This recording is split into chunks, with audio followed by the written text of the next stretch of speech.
कपल्सने ही गोष्ट कशी समजून घेतली पाहिजे की जर करता व्यक्ती हजबंड किंवा वाईफ दोघांपैकी एकाला जर काही झालं तर त्यांचं आणि त्यांच्या नेक्स्ट जनरेशनला किती प्रॉब्लेम फेस होऊ शकतात, याला अवॉइड करण्यासाठी टर्म प्लॅन किती इम्पॉर्टंट आहे sir?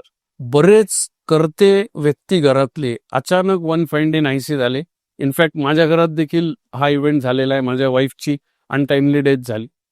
But my take on this is की तुम्ही मृत्यूबद्दल चर्चा करा आणि आधीच करा. कारण माझं असं मत आहे की कुठल्याही व्यक्तीचा जन्म झाला की त्याच्या आयुष्यात एकच गोष्ट अटळ आहे, ते म्हणजे त्याचा मृत्यू होणार आहे. You cannot avoid it.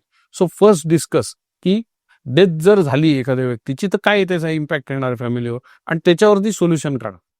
म्हणून मी मगाशी जसं सांगितलं की you have to go to a expert, कारण तो सगळ्या बाजूंनी आयुष्याचं तुमच्या अवलोकन करणार आहे. तो एकच साईडने बघणार आहे.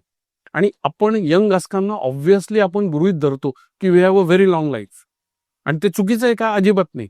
बट हा एक इव्हेंट आहे ज्याच्यामुळे the whole family is put into such a mess which they cannot handle, आणि पुढची 20, 25, 30 वर्ष किंवा अख्खं आयुष्य बर्बाद होऊ शकतं just because you did not make proper decision on one event called death.